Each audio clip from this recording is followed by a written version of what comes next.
guys, and welcome to part 2 of the Halloween episode of Brent Ewing's Hey Buddy podcast. In part 1, we touched on Halloweens 1 through 6, with the exception of 3. In part 2, we're going to talk about 7, 8, Halloween 2018. We'll talk a little about part 3, and we'll also throw in some Rom Zombie talk as well. So I hope you guys enjoyed part 1. And without further adu, here's part 2 of the show. Moving into H20, get past the stupid title, because I still think to this day that's just, I get it, 20 years, but H2O, every time I hear that, I just think of the Water Boy. I can't get past that. But overall, I actually finished watching that one like 15 minutes before I called you today. But what are your thoughts on that one, man? We finally got Jamie Lee back. This is the first one that kind of discounts all of the others.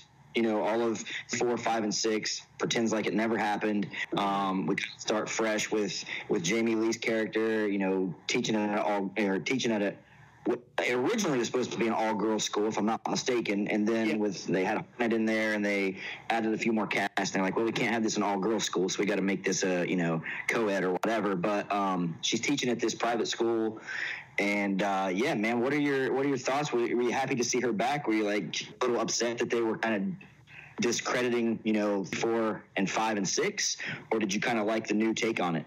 Well, doing something like that in 1998 when Halloween H20 came out was such a novel idea. It had never really been done before.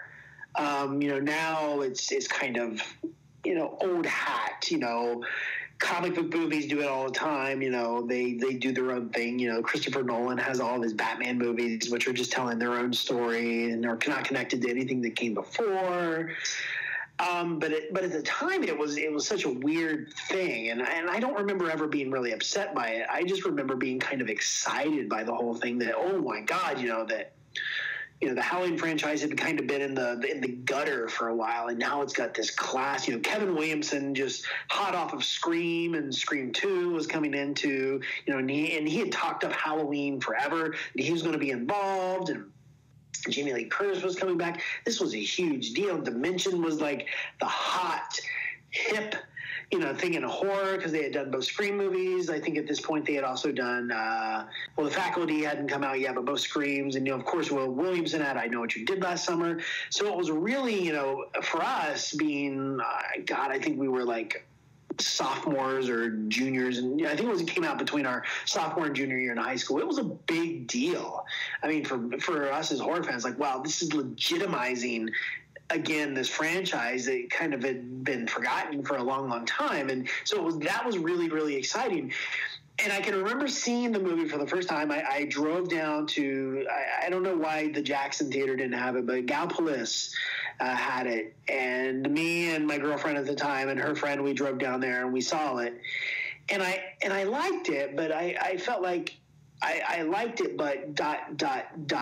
There was just something from the beginning that didn't quite sit right with me about Halloween H20. And I think so much of that has to do with it was trying so very hard to be a clone of Scream versus a good follow-up to Halloween and Halloween 2, which is what it was supposed to be. And I have nothing against Scream and Scream 2. I think, especially the first movie is fantastic and wonderful and very well written, but it's not Halloween. So that was kind of my initial thoughts with Halloween H20. I really dug the setting. I liked the school setting. I thought it was cool. I thought, she's trapped, even though she's ran for, 20 years, she's trapped in this one little spot and Michael's coming to her, which I thought that's a pretty cool concept. I thought it was a cool looking school, just the way it was set up in the hills and the way it was situated. And, watching it this morning, I'd seen it recently again, but I was like, I'll watch it again. See if I can pick out any little pieces. And one thing that I picked out, the whole Tom Kane voiceover doing Loomis. I don't know how many times I watched that before I actually caught, well, that can't be Donald Pleasant's character. Like, he's passed away. I know it's a lot of, it's the same dialogue. But as I listened to it, I'm like, wow, he does a good job. But you can definitely tell on certain on certain keywords, you're like, that's not Pleasance. You know what I mean? And now I kind of, every time I hear it, I'm like, that's not Donald Pleasance. Yeah. Does that make sense what I'm saying there? It's kind of just a little nitpicky, but. Dude, and to bring it back to Breaking Bad, because I know how big of a Breaking Bad fan you are, I feel like this movie is so full of half measures, and I hope that tickles your funny bone as much as it tickles mine. But and dude, that's my biggest problem with Halloween H20 is it's an incredibly lazy movie. I feel like Jamie Lee Curtis is the only person really giving her all in it. She really cares, but.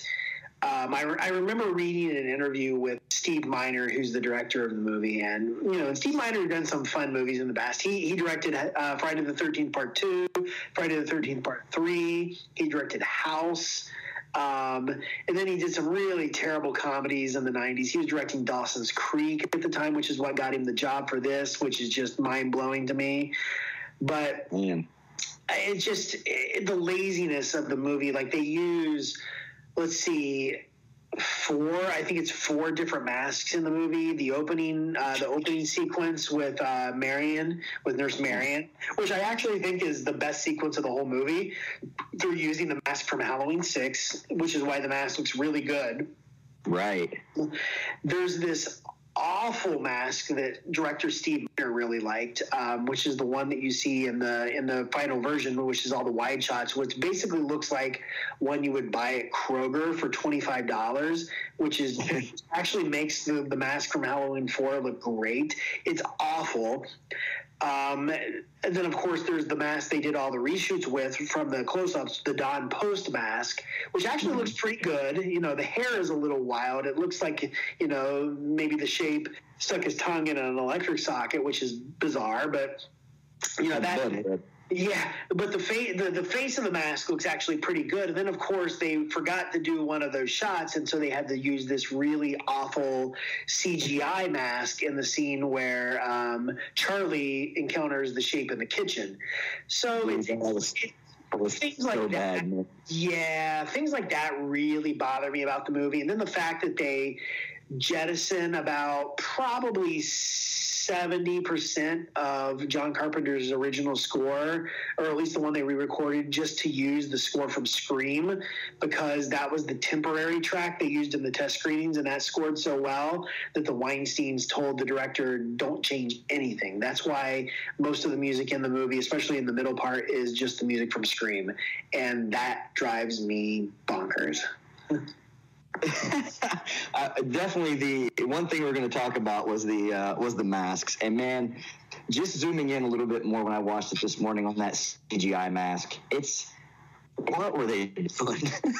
There had to be, you don't necessarily have to cut that shot, but editing, there had to be something better you can do than that. That just it looks like just terrible Photoshop. It looked so bad. They must have been backed into a corner is the only thing. That must have been a last resort.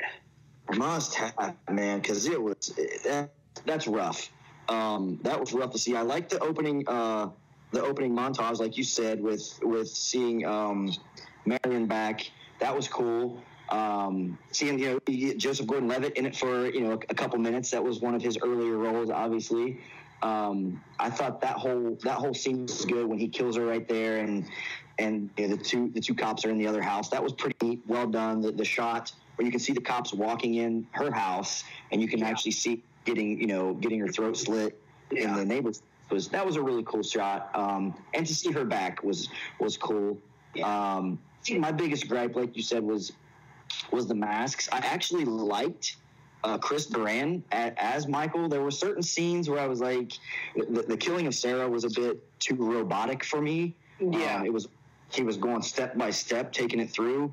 That was a little much, but overall, I dug his character in this one. I thought he played it well. I know he had played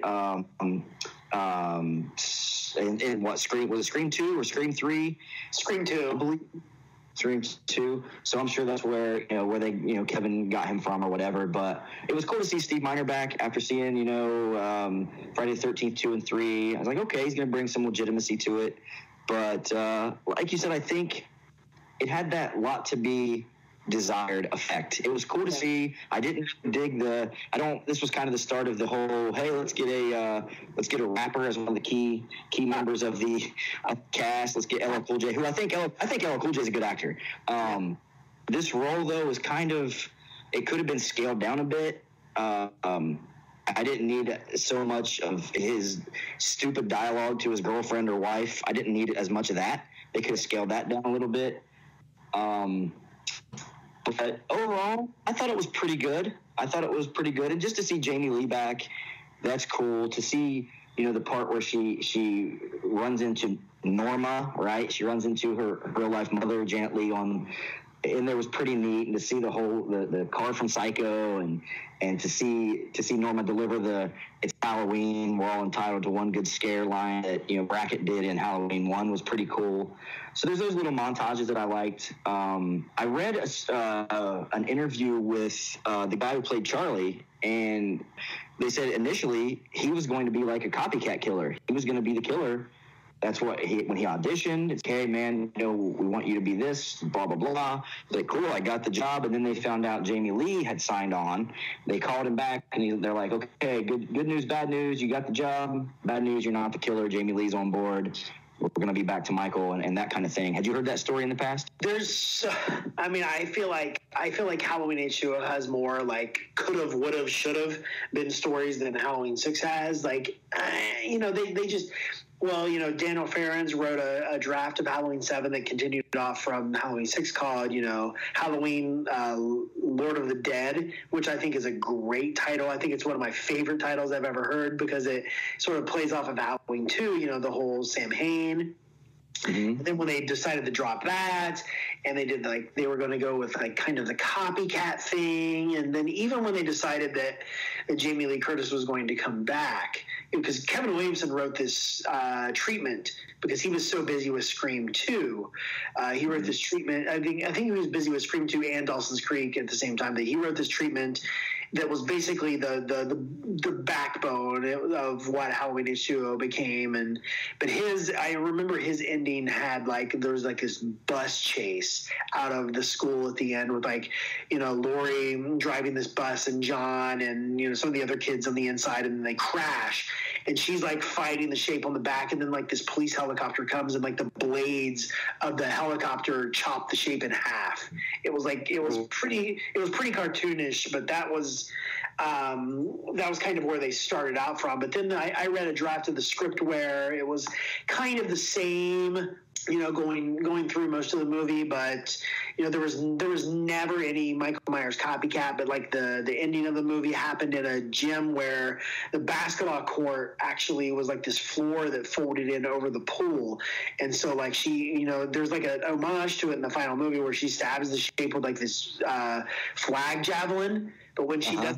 In that script, she pushes him into the pool, and then the floor comes down and impales him even more, and that's how the movie ends. And it was, it's not a very good script. It's not memorable at all. But there was, I feel like a lot of those movies, those Hollywood movies, that happens with, but we're not always able to see as many of them as we did with Halloween H20. All right, so one of my favorite shots in that whole movie, but doesn't really make a whole lot of sense, is when the shape kind of comes down, right? It comes down from the pipe, one arm kind of comes down slowly. I like the shot just because I think it's visually kind of cool, but what was he doing up there? How did he get up there on that pipe? Why is he just hanging out on the pipe in the hallway? It wasn't like it was coming from a room or anything like that. But in the last 20 years, he's really studied a lot of past Olympic ceremonies, so he can do a lot of the bars. I didn't understand it, but I still, for some reason, every time that shot comes into play, I'm like, that's really cool. Yeah, it does look good, especially that shot of him lifting, sort of lowering himself down. What did you think of Josh Hartnett in this? Wasn't this Josh Hartnett's first or second movie that he had done? I think he was filming this in The Faculty at the same time.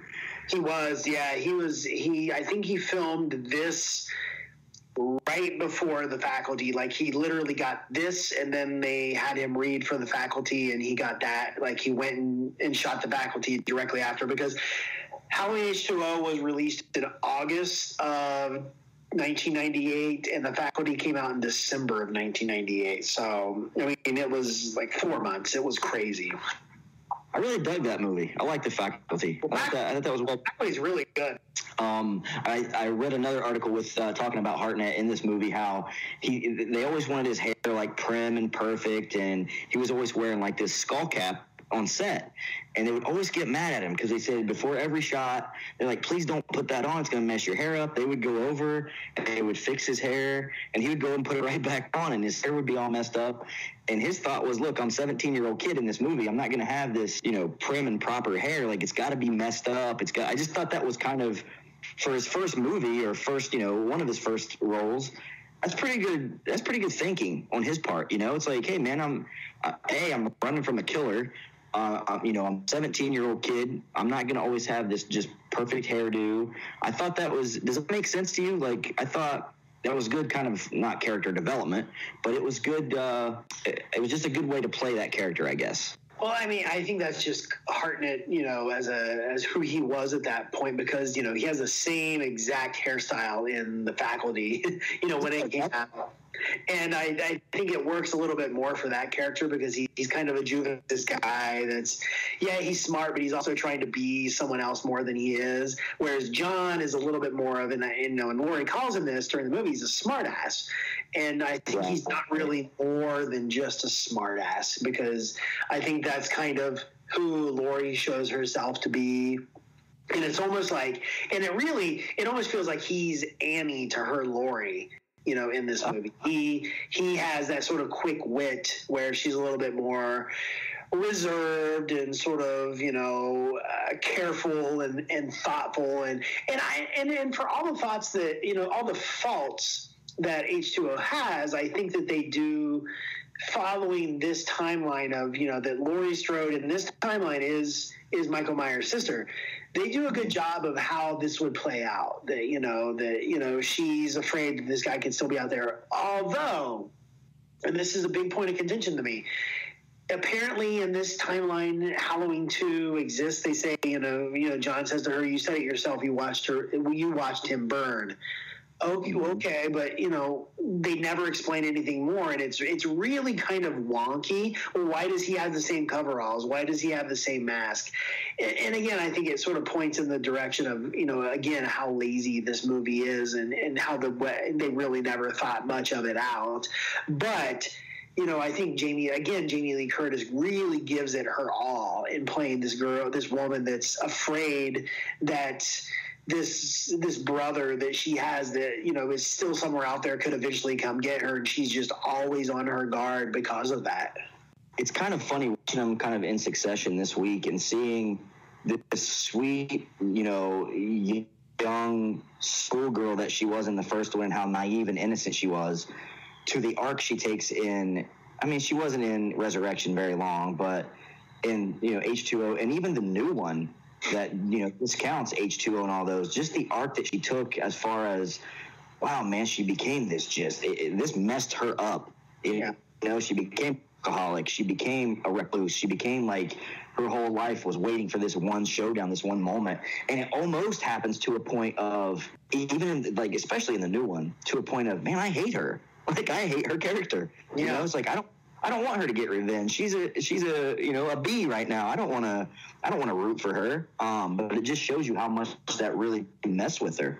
Yeah, I think Jamie Lee Curtis really does a good job of, she really owns, I think this is the one character that she really owns, that she feels a real possession of, that, I want to do right for this person. And she does a good job of, okay, she understood where the character was in H2O following that timeline. And of course, 20 years later when she did, David Gordon Green's Halloween, she sort of, okay, well, we're approaching this character from a completely different way.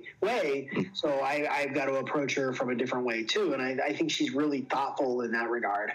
Well said. Yeah. Okay. So overall, thoughts on H2O? So what do you think, man? Is it the one you would put in your top 5?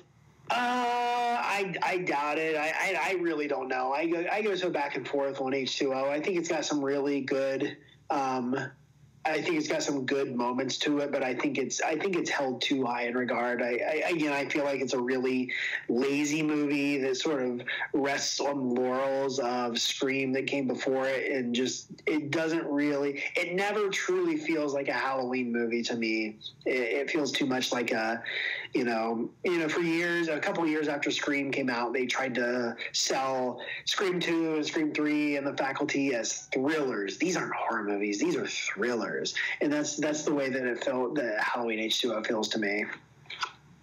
Yeah, that makes sense. It's kind of trying to be something that's not, whereas the first one was what it was, and these are trying to take on. It was a standalone. Hey, we've never seen anything like this, and now, like you said, these are trying to be more like the hip, 1997, 1998, classic teen kind of horror movies that they were putting out at the time. So I definitely understand your thought process on thinking how you do with that one.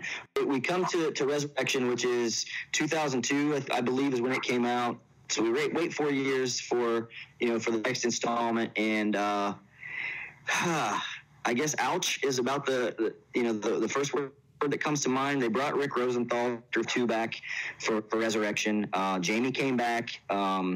She's been quoted as saying she only came back to this one because they kind of made her to do part 7. She had to come back and at least do a cameo in part 8. So she dies off pretty quickly, and so let's just jump into Resurrection, man. Give me your shoot from the hip. Let me know what you think about that one. Even with the Rob Zombie movies, it's absolutely 100% the worst entry in the franchise. I don't think I can't, and I try and do a pretty good job with any movie of finding a positive thing to say about it. There's absolutely nothing positive I can say about Halloween Resurrection. It's from top to bottom, 100% complete garbage. For a long time, it made me reevaluate how I felt about Halloween 2. It's really what got me thinking. I was like, okay, I really don't know if Rick Rosenthal was what made Halloween 2 as good as it is. Because obviously he just completely crapped the bed so hard with this movie. It's stock full of casting stunts from the infamous Busta Rhymes to Tyra Banks to half the cast from American Pie. It looks like garbage. It looks like something that you would expect to premiere on the Sci-Fi Channel on Saturday night at 9 o'clock. Was this shot by someone that did Sharknado 3? The sound, the score is terrible. It sounds like something from a Trauma movie, which peace out, Wade. If you're listening, I know you love you some Trauma, but man, they have some terrible scores.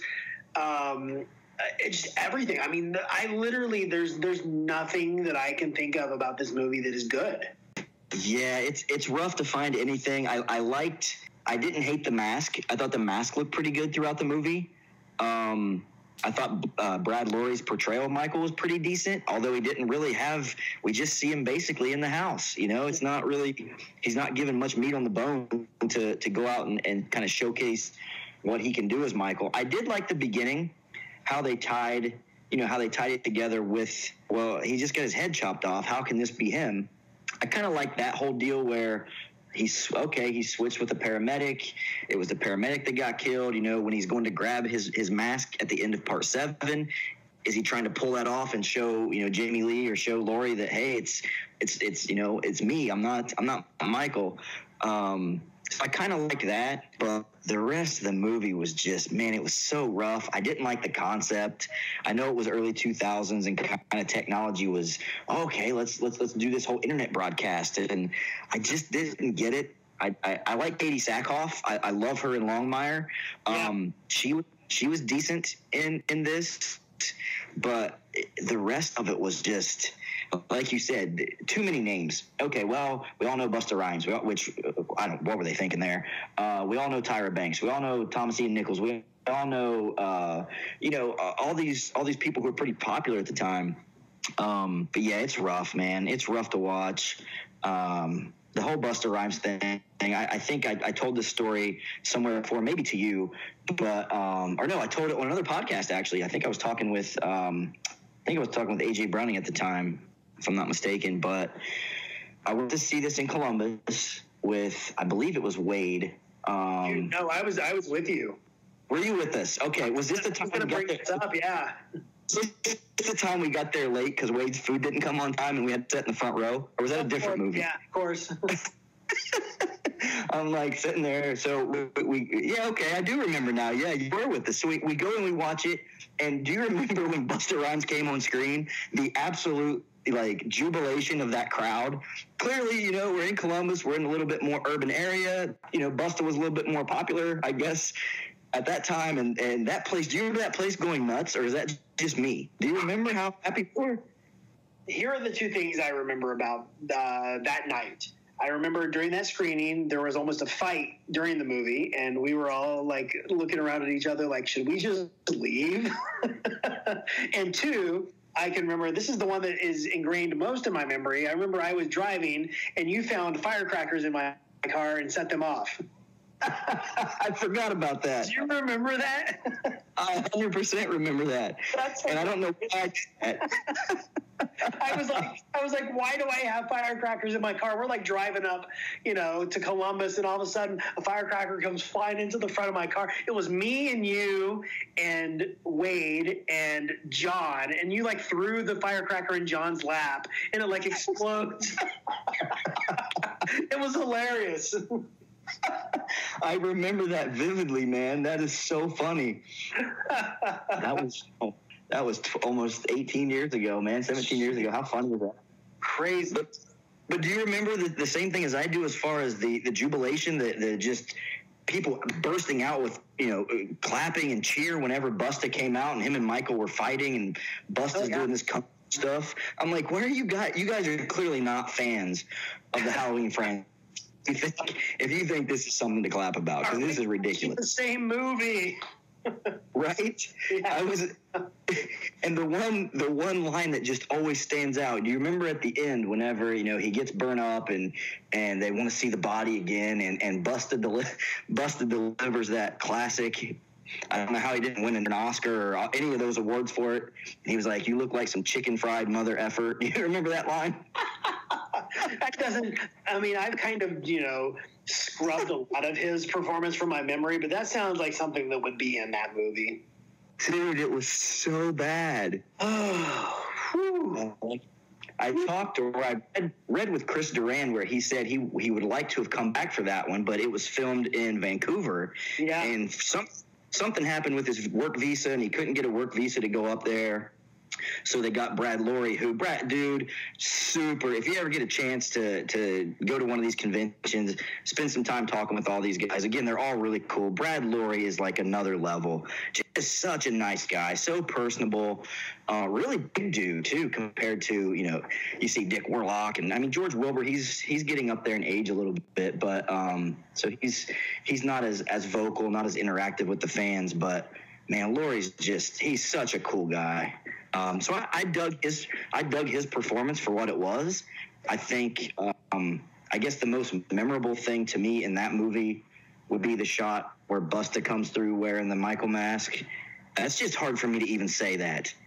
Does it sound as bad coming out to you as it does to me? It brings back. It just like my eye instantly starts twitching. So when he walks out in the Michael mask and then Michael is right behind him, I think that's a good shot. Yeah. That been a different movie, but I thought that was pretty cool. But the rest of it, man, it's just so hard to find any kind of positives at all. It's so cheap, man. All of it looks so cheap. It looks like it was filmed on like a set from an episode of Supernatural. It was just like leftovers. It's just so bizarre. It's so bizarre how bad that movie, is, because it really makes, because at the time especially, there was 4 years between H2O and Halloween Resurrection, which is bizarre. And just the step down in quality. And H2O is not one of my favorites, but the step down in quality is like, oh my God, it's like someone falling off a deck. It's such a step down in quality. But honestly, I can remember reading a draft of an early script. As you can probably tell from this podcast, I used to be really into reading, different drafts of scripts. But I read one for Halloween, Resurrection, and I don't even think it was called Halloween Resurrection at that time. Who knows what it was called? But basically, instead of like the camera inside the house, like the sort of, they're doing like a webcast from the house, it was almost like a reality show version of it. And Michael ended up at some house that they were filming a reality show in. It was, oh my God, you think what happened in Resurrection was bad. This was like the Keeping Up with the Kardashians terrible version of it. I mean, it was just like, wow, they were just, whatever we got was going to be bad. Yeah, no, I don't think that would have been any better, huh? I read where they had filmed, I think they said they had filmed an alternate opening, which showed kind of more of Michael as a child. Have you ever heard anything about that? I just read that this morning, actually. And I think some of that might be on the DVD and the Blu-ray. I mean, I haven't really watched it, but I'm pretty sure some of that's, included. Okay, see, that's one thing about being over here. I don't have all my Blu-rays with me, so I had to basically buy HBO to go here the last couple of days to kind of watch. I had to watch them on AMC, which a lot of stuff edited out and things like that. Yeah. So I haven't got to see much of the but like I said, I didn't even go back and watch Resurrection. I watched it maybe a month or two ago just because it was on and there was nothing else on at the time. So I clicked it on and watched a little bit of it, but I didn't even I'll be completely honest. I probably haven't watched that movie in 10 years. I don't even think I've ever watched I think it's the only one out of that big Blu-ray set that they released back in 2014 that I haven't watched. I can't bring myself to do it. Rough time for sure. Well, let's stop talking about that one because we've already talked too much about it, I think. Yeah. So the new one, right? What did you think? I was lucky enough to be out there for one of the first screenings. Malik Akkad was there with us. He sat and watched and kind of got our reactions at H20. But we waited a long time to get another installment. Man, we waited 16 years to get, in my opinion, again taking the zombies out of it, to get back to Michael Myers, because the stuff that Zombie did to me wasn't Myers. But what did you think, man? You tell me your thoughts. I'll chime in with some of my thoughts. But overall, did you dig it? Yeah, it's only been, I think, it's been exactly a year and maybe a day since, David Gordon Green's Halloween, was released last year. And, just going back a little bit further, I remember when the news was announced, I remember seeing it on the official John Carpenter Facebook page that David Gordon Green and Danny McBride were writing the new Halloween. And I was like, whoa, what? And right. I'm a fan of both guys, but, especially Danny McBride, I think he's one of the funniest people working in comedy today. Just, I love his work. But, wow, Halloween, what? And then, David Gordon Green, I know that, he's dabbled in a little bit of everything. He's done, comedy, Pineapple Express and Your Highness, and drama, like, really indie stuff like George Washington and Joe with Nicolas Cage. But it was such a surprise to me that right off the bat got me excited, because it's like, that's what I feel like this franchise needs is a surprise. Rob Zombie was not a surprise. He had done horror. He had done, House of a Thousand Corpses and Devil's Rejects. Him coming into Halloween wasn't a surprise. David Gordon Green and Danny McBride was a huge surprise. So right off the bat, my ears were perked. I was always interested in the fact that they got John Carpenter to put his name on a Halloween movie for the first time in, decades was a big deal. We all know that John Carpenter loves a paycheck more than anything, and that there's nothing wrong with that. But he also likes to, have his name attached to things with quality. So I was excited. Fast forward, we get, opening night, Halloween, I see it. And, I'll be completely honest, man, I absolutely love this movie. It's my favorite after the original. I feel like there are some stumbles, here and there, but I feel like the most part they really, really get the things right that they needed to get right. Starting with right off the bat, James Courtney as the Shape. My God, this guy is good. I mean, he really feels like a good for the fact that they cast someone age appropriate for where Michael Myers would be probably plus or minus a couple years. But he really, I feel like, moves the way Nick Castle would have moved. And, obviously Nick Castle's in it, but there's, he's got a little bit of fluff on him. But he, Courtney moves in a way that I just absolutely love. There's that great shot in the movie, and it's that great homage shot they have in the movie to Carpenter's original, where it's, and on the soundtrack, the score, the track is named "The Shape Returns." It's when those two little kids run into the Shape, street, and then he walks down that driveway, and then he gets the hammer and he goes in the house, and it's kind of done as a continuous shot, but chopped up a little bit, and I absolutely love that. That scene gives me such goosebumps. I love the way that Courtney moves there. I love the way he moves later in the movie when he's, sort of walking around Laurie's house. I mean, and it's maybe the best John Carpenter score that he's done since maybe Halloween 2, maybe since the original Halloween. I mean, I think it's great. I listen to it all the time. I actually just this week bought the expanded edition of the soundtrack. It's on constant rotation in my car when I'm driving around, especially at night. Autumn in Ohio when the leaves are changing, that really gets me in the Halloween mood. So I just love playing that in the track, especially at the end, Halloween Triumphant. Man, that gets my blood pumping. It gets my blood pumping, man. Very cool, dude. I bought all Wando put them out there last year, so I bought all on vinyl. I haven't got to listen to them yet, where I haven't been home, but I have them all there, and hopefully when I get home, man, just crank them on vinyl, and because to me that's even a little bit eerier, putting them on the record player, just letting it go, and like you said, when I get home, it won't be autumn, so that'll kind of suck. But for next year, if I'm home, crank that on, man, on an October night, and just let it take you away. It's pretty cool, as nerdy as that sounds. But yeah, I like James Jude as Michael. At first, again, I hadn't seen it since I saw it the opening week.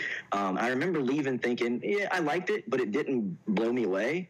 You said you were really, excited about David Gordon Green and Danny McBride.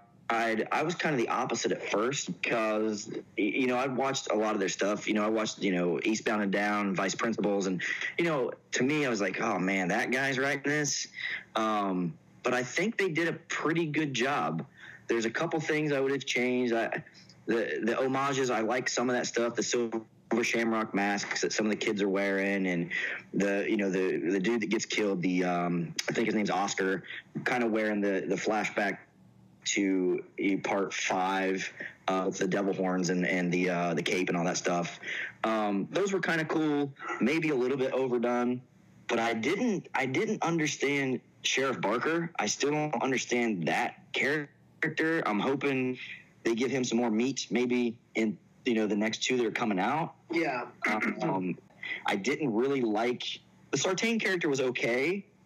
I don't know that I specifically liked what they did with it, especially with, spoiler alert if you haven't seen it, but especially with him, taking out Hawkins. Like, what the heck was that about? That was just kind of out of left field, out of nowhere.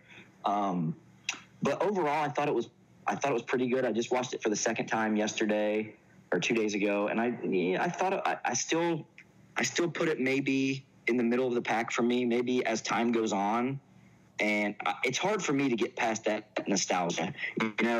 It's hard for me. Anything new that comes out, I always, it was better in my day. I'm that old get off my lawn guy, right?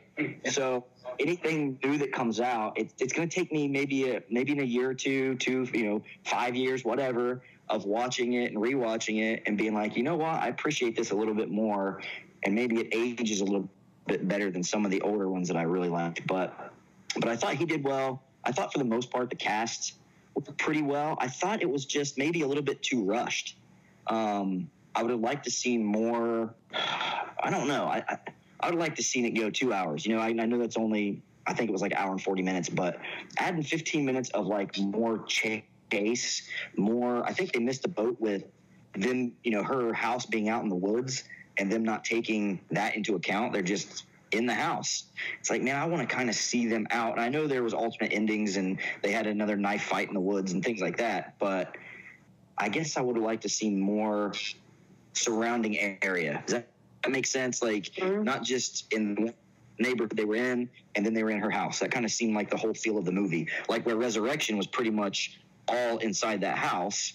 It's like, man, that's boring. Like, get out and let me see you out and about and doing things elsewhere. I love the gas station scene where, you know, he kills the one podcaster. We're not sure that the other guys, you know, if Aaron's dead or not. Maybe he'll come back in one of the 2 sequels. But overall, I thought it was pretty good. Yeah. It and I think more importantly for me, it feels like Halloween. You know, and especially going back and just saying, you know what, we're just gonna pretend like the first one is the only one that happened, and that's it. So you sort of go back to you take that family aspect out of it, which I'm like, okay, you know, I'm listening, I'm all the ears. So then by doing that, you sort of change the Laurie Strode character right off the bat. You know, instead of this woman who has this deranged brother that's running around, you know, trying to kill her. You have this woman that was her life was completely changed by this random act of violence that was so horrific that it has ruined her life. That she now thinks that, you know, the complete worst about humanity and about the worst of the world, that, you know, if this happened to me while I'm in the prime of my life, that it can happen at any time. And I kind of liked how it leaned into that. And you sort of talked into that because it does. In many ways, it makes Laurie a very unlikable character because she's paranoid, she's abrasive, she has pushed everyone in her life to the fringes because they make her daughter, you know, and her granddaughter, you know, these very likable characters. They're the new Laurie Strodes. And you sort of gravitate towards them and you're like, you know, why is Laurie pushing them to the side? But then, you know, it keeps letting you know that she had this awful thing happen to her that people keep telling her that she needs to get over and that she absolutely can't. She, you know, in 1978, there wasn't, you know, counseling wasn't really a thing. You know, she probably was never given any of that. So she was sort of told to, you know, fend for yourself, Laurie, get over this. You know, you didn't die. Only 3 people died in this. So, you know, get over it. And, you know, over the course of 40 years, she has not been able to. Sure. Yeah, that's well put. I agree that it definitely feels like that Halloween vibe. One thing I didn't casting wise, I didn't care for Judy Greer's character. Maybe I need to watch it again. And I think Judy's a pretty good actress, but I didn't really care for her character. But I liked the daughter, Andi Matichak, I think was her name. I thought she played a really good part. And I thought the little kid, Julian, I thought he stole the scenes that he was in. Man, when he's talking about cutting his toenails and like just he delivers that, right? Like and you know what? The girl that plays his babysitter is Vicky, really good. Vicky, they have a great sort of like comedic timing together. You know, when he's talking about he's up late clipping his nasty ass toenails. You know, that's so great. I mean, I love that. That kid's amazing. Right. Whenever he sees the shape upstairs and he's telling Vicky, and Vicky goes to look and he's like, no, send Dave first. Yeah. Like, I don't want you to die, send Dave. Yeah. I love that. And you know what? And I love the attention to detail to the movie, to, you know, going back to the original, the fact that they gave, you know, James Courtney, you know, a milky eye. The fact that he's got a dead eye where, you know, Laurie stabbed him with the coat hanger in the original movie. Right. Or that you can see how the mask has a hole in it on the neck where she stabbed him with the knitting needle. I love little bits of attention to detail to that. And you talk about, you know, giving it to the fans. No one who's ever seen a Halloween movie is going to give any bit of thought to that. But man, fans are like, oh, cool. Did you see the knitting needle mark on that? That's awesome. 100%, man. I totally agree, and I think a lot of them too, like we said, with the little, the silver shamrocks and the masks. A lot of people, I'm sure, who weren't fans, they didn't pick up on that type of stuff, or right. the outfit certain people wore, or when Laurie comes in and says, "Do what I say," that kind of thing. It's like those are all little homages to the very first one. Yeah. It's really giving nuggets to fans where it's like, fans will get this, but, it's not going to take anything away from people who have never seen a Halloween movie before. Right. So overall, I thought it was really good. What did you think of the Sartain character? Were you a fan of that? Did you like how they kind of portrayed him as Loomis' understudy, and then kind of the swerve that they took with him, or were you hoping? I think I would have been more annoyed had he been tried to be Loomis 2.0. The fact that they sort of start the movie, the fact that this guy is sort of he's the new Loomis, and and Laurie says it herself, you're the new Loomis. Whereas the fact that if you pay attention to the movie, Laurie is actually Loomis. She's the one that knows what Michael Myers is capable of and is trying to prepare everyone for. Whereas Sartain knows what Michael is capable of, but he doesn't really care. There's a point about that he's the anti-Loomis. And that's kind of why I like that. And I know that the Sartain character is especially sort of a tipping point or a point of contention for a lot of fans, but he doesn't do anything for me, because he does serve a pivotal point. He serves 2 points. He is the anti-Loomis. The fact that there's a bit of a curveball thrown there, you think that he's going to be one thing and he actually turns into something else. And 2, he becomes this sort of plot motivator as far as, in this version of the story, Michael doesn't give two craps about Laurie Strode. He's coming back to Haddonfield because that's what he knows, and he's going to slaughter as many people that he can. So Sartain plays this role of getting Michael and Laurie connected again because of this desire he has to try and draw more out of Michael. So, that character doesn't really bother me that much. One scene with him in it is whenever he's got the daughter in the car, and he's taking her back to the house, and they get Michael, and he gets Michael into the car. That's when Sartain puts on the mask. I'm thinking, how does he deadlift a dude who's 6'3"? Sartain's got one arm, right? He's got one arm. Yeah, he gets this dude who's 6'3", this killer, into the back of the car.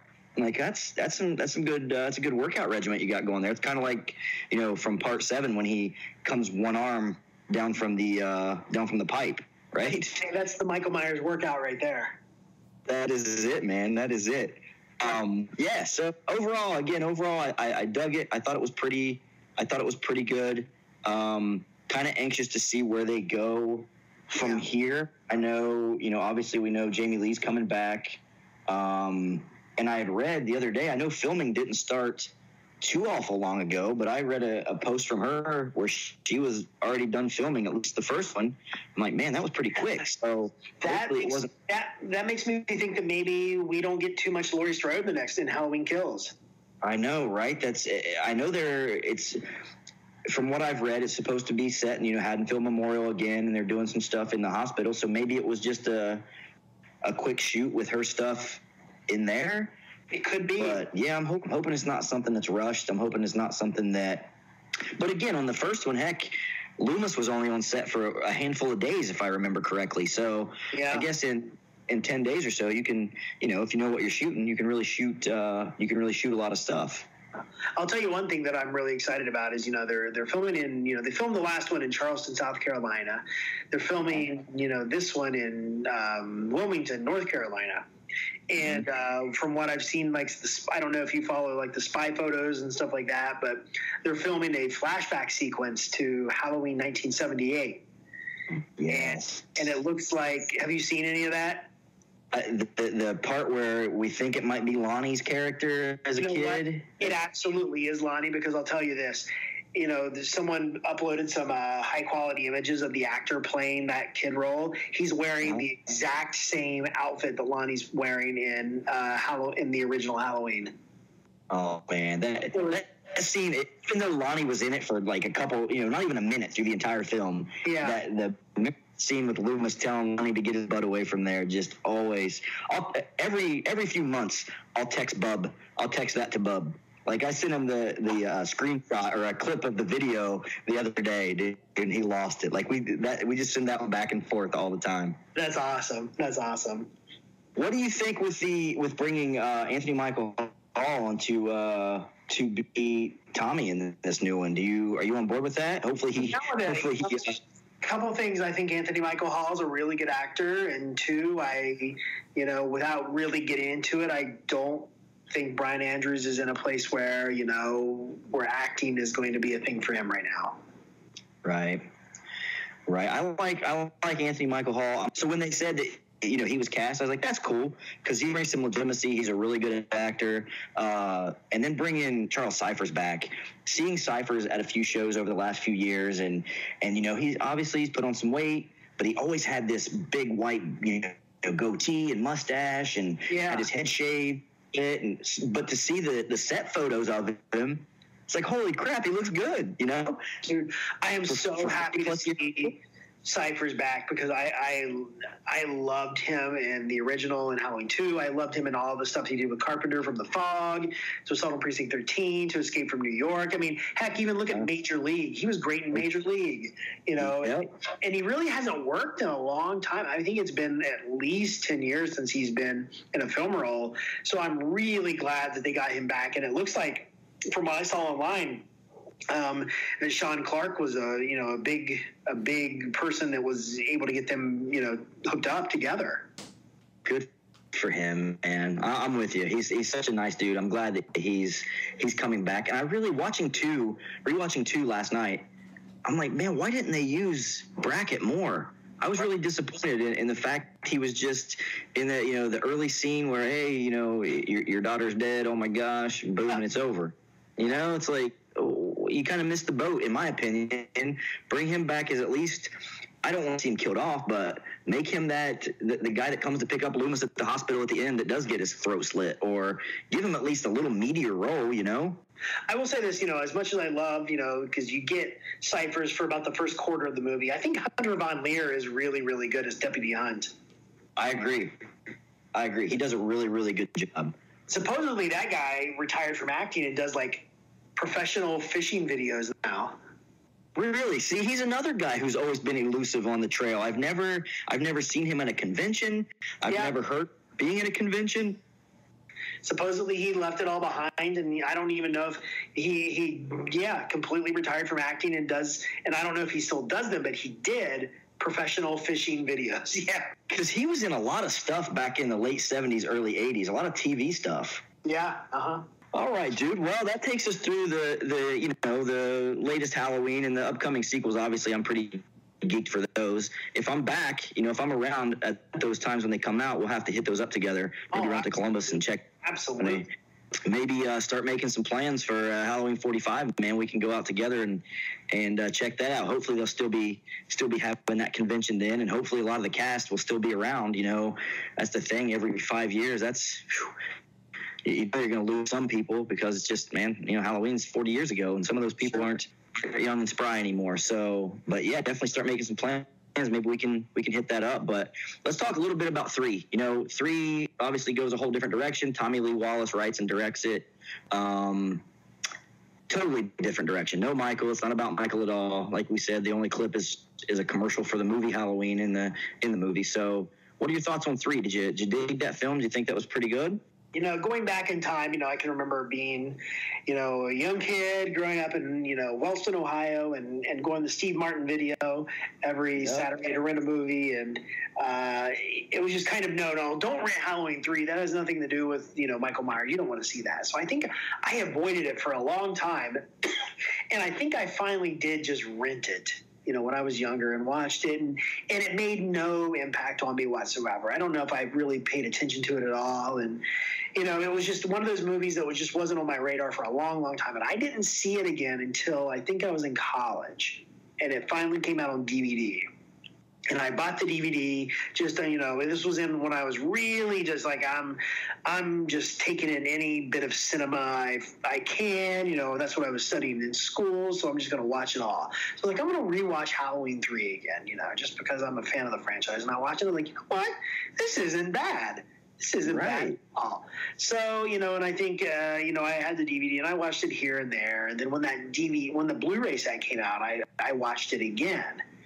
And actually, in 2013, a theater here in Columbus I go to all the time, Gateway Film Center, hosted a screening of Halloween 3 on the big screen.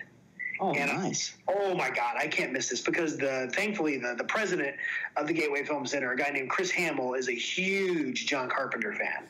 And he's a big fan of Halloween 3. He has all the masks in his office. It's really cool. So he hosted a screen. He's like, I just wanted to see Halloween 3 on the big screen. He's like, I don't care if 2 people show up. And he's like, I still get to say I showed it. So I went to it, saw it, and it was so much fun to see on the big screen. And they've showed it at least 3 or 4 other times since then. And so I've got to see Halloween 3 on the big screen a couple times. And I think it's enormously fun. It doesn't need to be part of the Michael Myers franchise. It's interesting that, that's the direction that John Carpenter and Deborah Hill wanted the franchise, the Halloween movies to go post Halloween 2, and just Halloween 3 was completely ignored by the public at large. And it's kind of a weird what if, alternate history. But, as it is, I think Halloween 3 is great. God, who doesn't love Tom Atkins? He's great. It's got a really fun score. Dean Cundy shot it, so of course it looks great. I adore Halloween 3 now. Going back and watching it again recently, man, same thing. I was like, Tom Atkins, his character is one of those characters that you can tell he's kind of a drunk womanizer. You know what I mean? The way it plays off, and you're like, I don't know if I'm going to like this guy, but the way he plays this role, I'm like, man, he's head and shoulders above anybody else in that movie. He was really, really good. I thought Stacey Nelkin was good. I thought the guy, and I can't think of his name right off. He's been in a ton of stuff. The dude that played not Lil Buddy, but his dad, Buddy, I guess, right? Oh. I thought he played a really, really good part as well. But I dug it. I liked. It was neat to see Dick Warlock in it without his mask. It's like, hey, there's, of course, if you just seen Halloween 2 and didn't know what Dick Warlock looked like, you wouldn't know that was him. Right. But to see it after all these years, I'm like, man, that's really cool. And the scene where somebody had asked him on an interview, like, man, when you go down and this orange stuff starts coming out of your mouth, they're like, what is that? And he said, that's frozen orange juice. Yeah. That they used for that role or for that, that scene. But I thought it was really well done. I think it probably does it a disservice and really kind of does more harm that it's called Halloween 3, because I think so many people think of it and they hear from all those haters of it, like, oh, don't even worry about renting that. Like you said as a kid, you're like, Michael's not even in it, don't rent it. I think that really hurts that movie. If that would have been called This Season of the Witch, I think that would be one of those movies from the 80s where people are like, man, this is really good. Like, you got to watch that every year. This is a classic. I agree. But yeah, I dug it. I went through last night and actually looked at some of the filming locations, and a lot of the stuff's still standing. A lot of the stuff's still there. The little motel's still there, and just seeing the factory that they shot in. It was pretty cool. That's one of those places. Next time I'm out in California, I'm going to have to take a little side trek and maybe go check that little town out. Yeah, I guess it's a hall. It's out in the middle of nowhere in Northern California, and Sean Clark did one of those Horrors Hallowed Grounds for it, and a lot of that stuff is still there. Very, very, very cool. It was cool to see, obviously, Nancy Keys, with her married to Tommy at the time. It was cool to see her in that, and man, what a bee she was, huh? Yeah.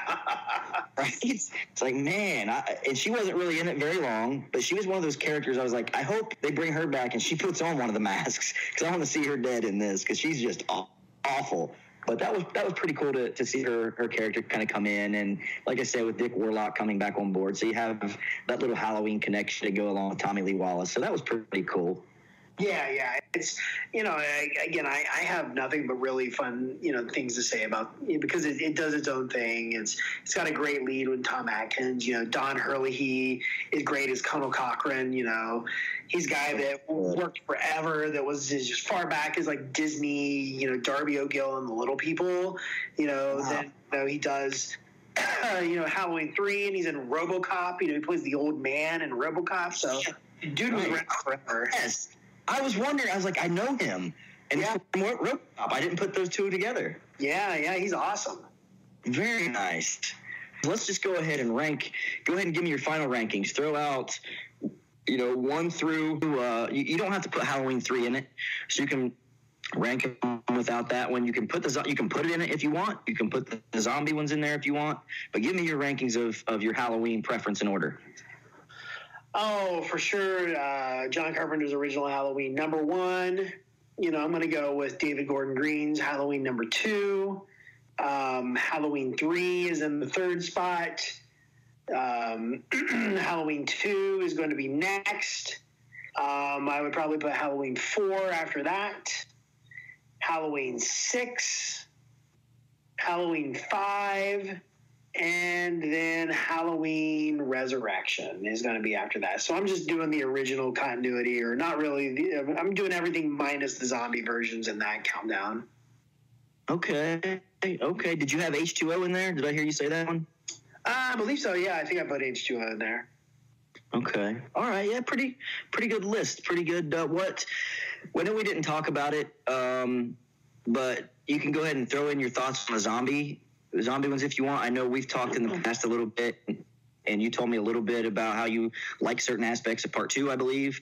Throw out your thoughts on that. I'll throw a few in there, and even though it pains me to do so, but throw out your thoughts on the zombie remakes. We waited from 2002. We waited for some more Michael stuff. Like, man, when are we going to have another Halloween? And then this whole new reboot, which is it's the popular thing in Hollywood now, since nobody can come up with original ideas, I guess, is to let's reboot stuff that's been successful, and let's give it our spin on it. So what did you think when Zombie came out with his? Were you excited coming off of, the heels of like, hey, Devil's Rejects? I love Devil's Rejects. I think that's a really good movie. I think it's well, I think his dialogue needs some tweaking, kind of like Robert Kirkman. Like my cousin Jack always said, man, Kirkman, he writes like a 5th grader, maybe a 3rd grader even, right? He's I don't know if you watch Walking Dead or were into that in the past or whatever, but a little bit different, obviously, the TV show than the comic. I guess the comic's really juvenile and really just terribly written. Per my cousin Jack, that's what he told me, but I've never read the comic myself. But I think Zombie is that same way. I think he just sometimes is like, man, I don't know what this character would say, so let me just throw out an F-bomb and a couple other derogatory terms, and then we'll go to the next shot. Like, do you feel that? Do you feel like his writing leaves a lot to be desired? Oh, absolutely. He's a garbage writer. That's really the nicest way of saying it. All of his movies are really, really poorly written, and I've said, for a long time, I would really like to see a Rob Zombie movie that he directs but doesn't write. I think that could be interesting. I think he has a really nice visual eye. He knows how to, he knows a certain visual look that he wants to do. He's directed music videos before he ever did feature films, so he's got a really good visual look. He knows visuals. That's something that he's strong at. But as far as writing, it's just at this point now he's known as writer-director Rob Zombie, which is a really unfortunate thing because he can't write. He's a terrible writer. His dialogue is garbage. It's sort of like if you go on YouTube and look up, fan films, 99.9% of them are awful and are just complete waste of your time. And that's kind of what Zombies movies are a little bit. I think his original Halloween, his first one, is just barely above Halloween Resurrection as far as on the shelf of the worst Halloween movies. It's just he has no idea what he's trying to do with this movie. The first half, he's clearly trying to say something about the Michael Myers backstory, which, who gives a crap, Michael Myers shouldn't be a character, we don't need motivation. He completely misunderstands the character and what makes him scary. So right off the bat there, he's just, he's going in the wrong direction. And, I'm sorry, I know there are people that are like that, but, sorry folks, I know art is subjective, but you're wrong. That's a hill I'm willing to die on, is that this movie's garbage.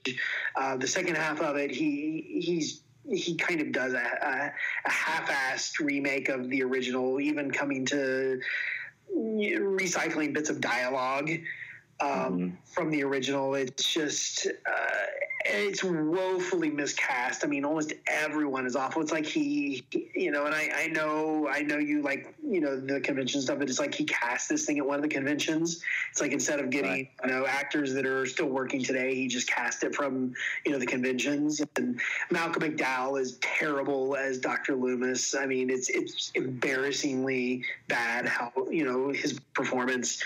I mean, he cast members of Mickey Dolenz from the Monkees. Is like, what? Right. The Monkees? Yeah, I mean, it's re-edited. I mean, there's a theatrical cut, then there's a director's cut that's like 20 minutes longer.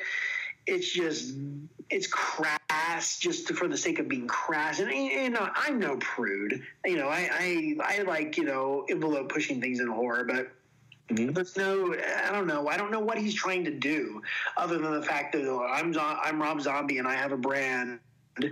People expect certain things of me. I mean, it's across the board. The first one is just awful, and it's just a dumpster fire. Mm-hmm. I agree. I'm glad you said that about Malcolm McDowell, because I got to meet him at a convention. Funny we talking about conventions, but he was a big character on Entourage for a couple seasons, and I don't even take anything zombie related as far as Halloween goes to these shows to get it signed, man, because I can't do it. I can't bring myself to. I did get Tyler Mane to sign my original Michael mask that is now signed by everybody except Tony Moran. So I got one left to go on that one. But I was like, I kind of got to get Tyler on that, because technically he was Michael, but I can't get anything else from that, from that movie. I just can't get it out of my head how bad it was. And I've never been able to sit through the second one.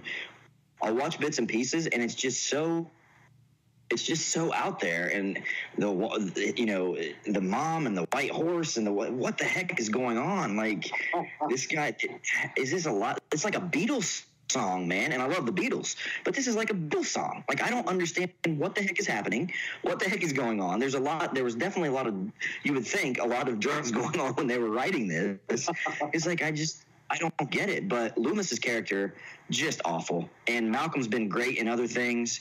I'm like, I can't take him serious. I just think he's totally opposite of what Loomis was. He's just a brash, kind of arrogant, just jerk of a human. You know what I mean? I don't dig that character at all.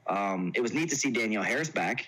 I thought she played a pretty good part, and it's always cool to see Lou Temple. I really like Lou Temple, even though he had a short scene. And Danny Trejo, that was kind of cool. Zombie, he kind of has those buddies. He's like Adam Sandler as far as bringing buddies onto movies.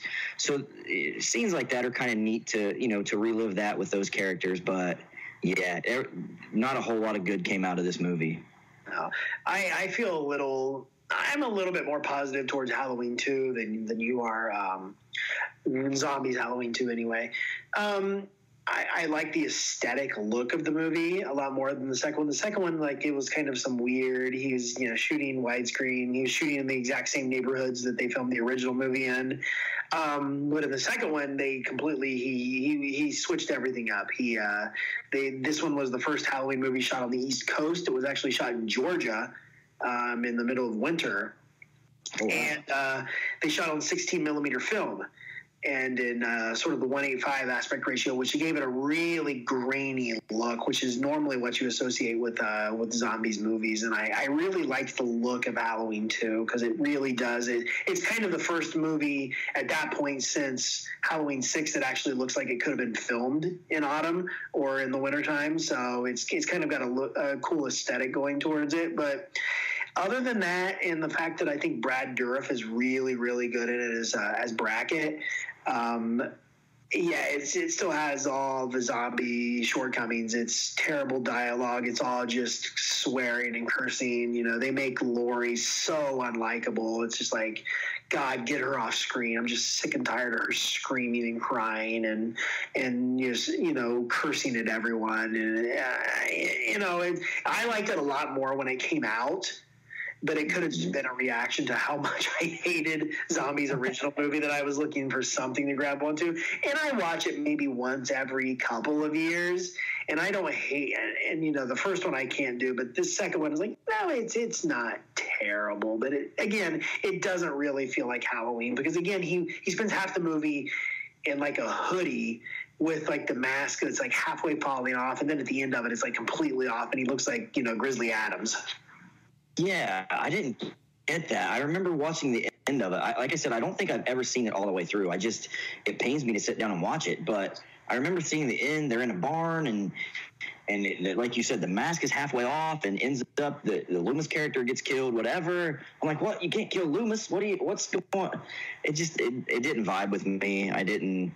Hopefully, he never ventures back into that. And I know he said in interviews that it was a painful experience, like shooting those movies. He was really not happy with it, which maybe that comes into play why we're so unhappy with it, because it's like, dude, they're terrible. I mean, again, I like Devil's Rejects. I didn't like House of a Thousand Corpses as much as a lot of people. I know a lot of people like that one a little bit better than Rejects, but I don't know. I think it was too much throwback kind of grindhousey feel to that first House of a Thousand Corpses, whereas I thought Rejects was just kind of more along the lines of a late 70s, early 80s horror movie, you know, and those characters were just so, Otis was just, you know, he's just so intense. The whole Banjo and Sullivan thing, you know, I like that. Go ahead.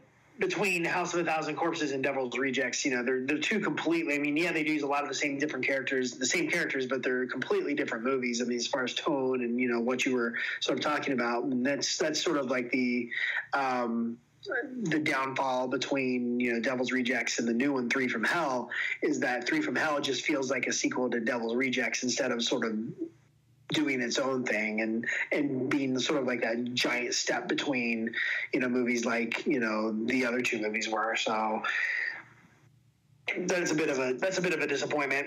And I think that, you know, just talking about Zombie in general, you know, from my stance, my favorite movie of his is The Lords of Salem, and I think a lot of that has to do with the fact that it's very minimalist when it comes to the dialogue and the story. It's almost completely atmosphere, and it sort of plays to his strengths. And I think it's, you know, I've watched it, you know, a handful of times, and it's really never lost a lot of its luster to me because, again, I think it's Zombie pushing himself out of his comfort zone a little bit.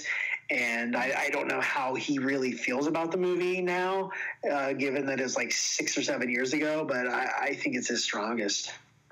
You know, I've not seen that one, and I've not seen the new one yet, because I know it was only on a few theaters, and over here on Maui, there's not, you know, they're not going to get a movie like that that's only out a couple days. So maybe once it comes out to like video on demand or something like that, I'll check it out. But touching on House of a Thousand Corpses for a second, I think one of the best shots from any of the movies of zombies that I've seen, I'm a huge Walton Goggins guy. Obviously, Justified, one of the greatest TV characters portrayal ever. Like, yeah. To me, I Walter White and Boyd Crowder are probably the two best television characters that I've ever seen. You got to throw in Shane Vendrell there too. No, as bad as it is to say this, man, I have that, and I'm ready to watch it. I'm ready to start, but I never watched that when it was on. Oh man, so, you're gonna love it. I'm pretty excited. Yeah. So, but the shot where you know, he gets taken out in House of a Thousand Corpses, the long panned out crane shot, or just slowly lifts, and he gets shot. Man, I think that's one of the best scenes in any of zombies movies. I think that's one of the best scenes in any horror movie. Just that kind of like that suspense. Are they going to do it? Are they going to do it? Are they going to do it? And finally, you know, trigger's pulled and it happens. Like, that's a really good scene. Yeah. I mean, Zombie knows how to. I mean, I think he's a talented director. He's too married to his own material that he, I really want to see him direct something that he has not written. I think it would turn out so much better. I agree.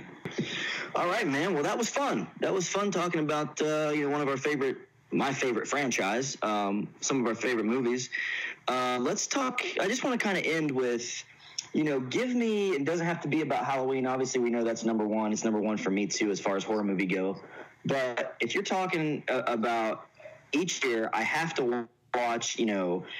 There's 5 horror movies that you should watch, or that I watch, or that just your top 5 favorite. It doesn't have to be the best or the well-made, but 5 that stand out in your mind. Give me 5 of those. Can you do that? Yeah, I think I can do that. Just starting off with where we've been talking. Halloween is obviously one that I'm always going to watch. I watch multiple times during the Halloween season. Halloween 3 also sticks on that list. One that I think is has recently come on my list. I've seen it before, but I just love it so much. Is an anthology movie called Trick or Treat. That's actually directed by an Ohio native named Michael Dougherty, who went on to do a movie called Krampus.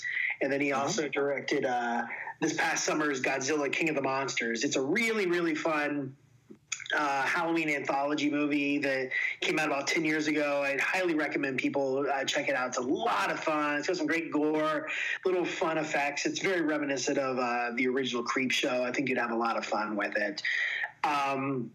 And then, going a little bit more deep cut, there's one that's become a favorite of mine over the last couple of years that has become a new in my Halloween rotation. It's called The Blackcoat's Daughter.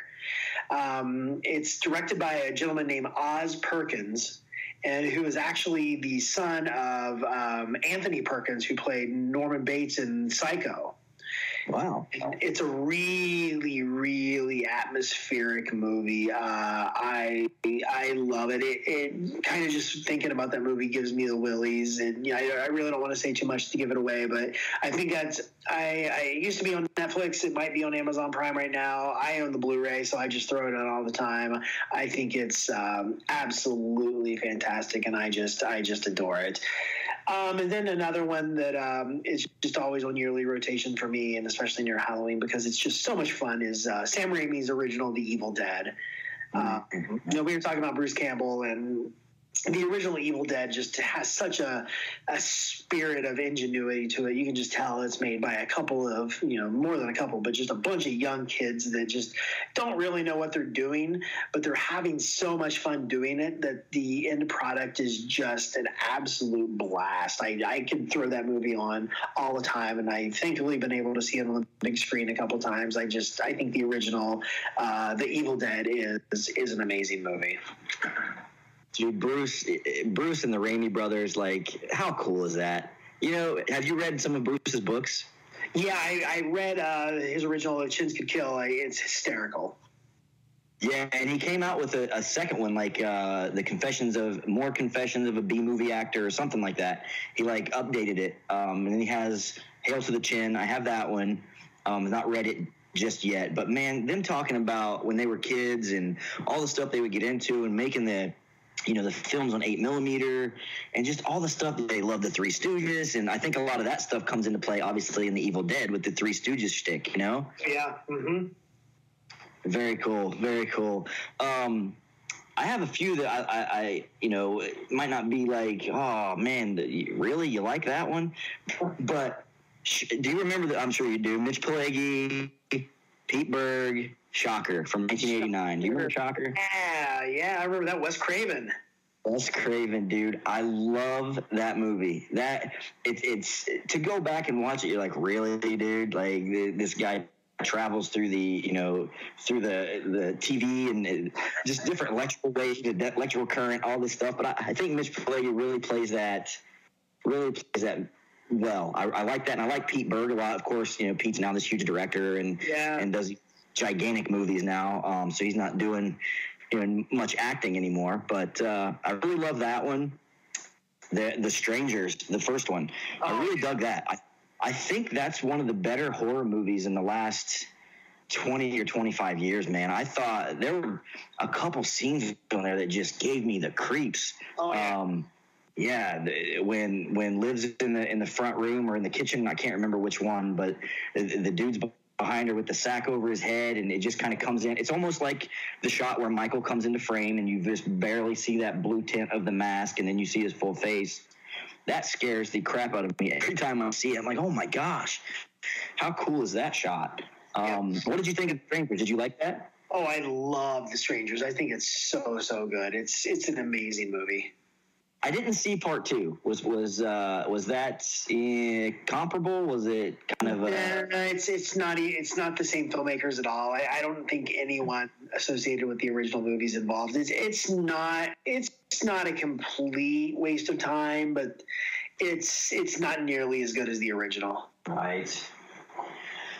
Phantasm. Love Phantasm. Love Angus Scrimm's a tall man. I think he's one of the most chilling villains ever in horror. I think just the way he walks, the way he carries himself. We talked about Nick Castle's walk. I think Angus, man, he just that long, lanky frame of his, and that obviously that's kind of down as he walked in slow motion. And it was so, he didn't really talk a lot, just said just the boy, that type of thing. But, dude, again, super creepy. And I was lucky enough to meet him before he passed away. Oh, wow. And super sweet gentleman. Sat down, asks you where you're from, talks to you. I mean, takes the time. And you could tell he was really appreciative of meeting the fans. So that was really cool. And then Killer Clowns from Outer Space, just for a fun one. It's like, man, you got to throw the Kyoto brothers on there. Like, that movie, Christopher Titus is in that movie. Yeah. Like Suzanne Snyder. It's like, it's just a fun. It's just, I think Roy Dano is the old man. Just a cool, fun, cheesy 80s horror movie. You know what I mean? It's like, it's not a bit scary, and it's like over the top, just like, wow, really? But it's so much fun. So much fun. And my mom loves that movie. She's like, oh, Killer Clowns. Like, yeah, I'll put Killer Clowns on. She's like, oh, I'll watch it with you. Like, she loves it. That's awesome. I actually got to see that on the big screen a couple years ago, and it's the first time I had seen it in a long time. It's still a blast. Right. I agree, man. Well, like I said, dude, this has been super fun. I appreciate you coming on. I'm sorry I had some issues with the mic earlier, but hopefully we'll get that. No worries. Yeah, man. Again, we'll do it again. We'll talk about, we'll go another genre. We'll go TV shows. We'll go whatever you want to do, man, because it's been super fun. And it's always fun talking to you and because you're like my cousin Jack, and you've met Jack, a few times, and you guys are both. You guys are way over my head in the way you break down films and certain terminology you use, but it's always cool to listen and kind of get your input and put my input in there as well, and see, just kind of compare little notes from the movies that we like. Yeah, man, I loved it. It's been a great time, and looking forward to doing it again. Keep in touch. I'll talk to you pretty soon. I will text you as soon as I'm done editing, and when I go to put it out, I will text you first, okay? All right, sounds good, man. Take care. All right, guys, there you go. That was the Halloween edition of Brent Ewing's Hey Buddy podcast. I want to thank my guest, Brandon Thomas, for coming on and talking a little bit about the franchise. And I know it's a franchise we both hold kind of dear to our hearts as movie geeks, and really had a good time with this episode. And I want to thank all you guys for listening. And we'll be back pretty soon with another edition of Brent Ewing's Hey Buddy podcast.